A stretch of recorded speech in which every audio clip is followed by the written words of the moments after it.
When Victorians tour the Western District, they notice the dry stone walls and the occasional lake, but at least two of those lakes, old craters in the world's largest volcanic plain, are of great significance to climate scientists. Blasted into being tens of thousands of years ago, the Twin Lakes offer researchers a rare opportunity to study the effects of global warming. But now the area is attracting interest for another reason, its real estate value. Natasha Simpson reports on a battle between science and property values.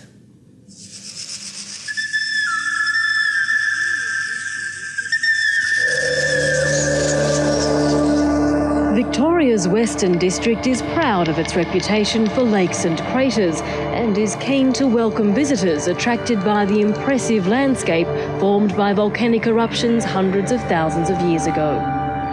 That's beautiful, isn't it? But tourists aren't the area's only fans. Tucked away near the town of Camperdown is an international scientific marvel, the twin crater lakes Gnotuk and Bullen Merri. The work we've done on these lakes show a climatic history for the past 10,500 years, and they are the most high-resolution history of, say, change of the water balance of climate. The significance of what are regarded as the world's best natural rain gauges is heightened by increasing concern about global warming. International researchers regularly make the pilgrimage here. Since the 60s, they've been quietly studying almost every aspect of the 25,000-year-old lakes. But now they fear nature's laboratory is being sullied by development. If houses are permitted to be built there, every one of those houses becomes a monument to environmental stupidity and vandalism. If Australia can't protect those precious resources for our own future, then God help us. We moved to Camperdown about a year and a half ago, and we just bought this place because we liked it. It's got a nice outlook, and I like a bit of land. It's 63 acres, so I can run a few animals and it just looked like a nice place to live. Alan Smith intends to plant thousands of trees, fence off a small wetland and build a low-profile house on his new property.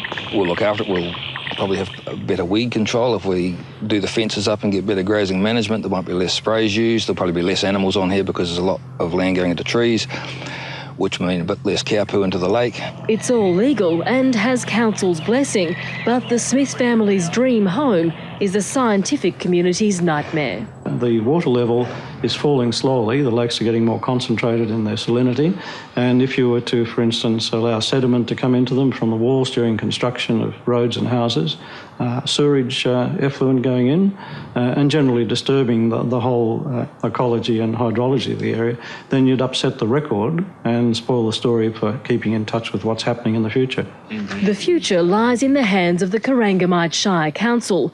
With the introduction of a new planning scheme in 1999, Council used its discretion to approve 4 building permits around Lake Gnotuk, including the Smiths. 2 most recent planning permits have been issued on the south side of Lake Gnotuk. Some older houses, sporting and camping sites already dot the crater edge, but the approvals for new residences surprised some locals who believed the craters were off limits.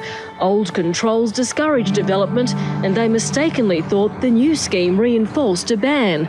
Now they're worried Council has set a disastrous precedent. 51 potential houses in this crater and the one behind us means that a couple becomes what we see as a flood. I don't think it's a matter of council making a mistake. I think it's the planning scheme allowed the permits to be granted. Council granted them under the normal planning process. Council insists there'll be no dense development, but when word leaked out new houses were to be built within the lake catchment, community confusion and concern forced Council to call in consultants to review future development. As long as it was done properly and not intensely built on, it may be okay, but it would need to be pretty well policed, I think. I think if people have already owned the land, I think they should be allowed to build. But I think if the land is for sale now, it shouldn't have building permits with it. What with sewerage and road development, etc., it'll ruin it for tourists. Draft recommendations are leaning toward a stricter planning regime, but it's up to the Shire councillors to decide just how tough it will be. We want to see council bite the bullet and ban. There's just no question that tightening the regulations, the regulations were tightened enormously 2 years ago with our current planning scheme. 2 environmental overlays, and it still comes back to interpretation. That's one option that could be imposed. I suppose the issue there is, does that mean that someone who has lived in the area for quite some time and wants to simply update their house or build a house because they've owned the property for quite some time, you take that right away from them.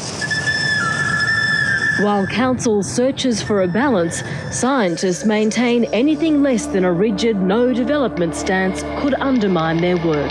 There's nothing they can do to stop already approved developments, but the group is vowing to intensify its unprecedented campaign against future intrusion. For God's sake, there's huge areas of land around the Crater Lakes. You don't have to build, just look at your own personal interest for the sake of a view without taking account of the environmental heritage that we are diminishing.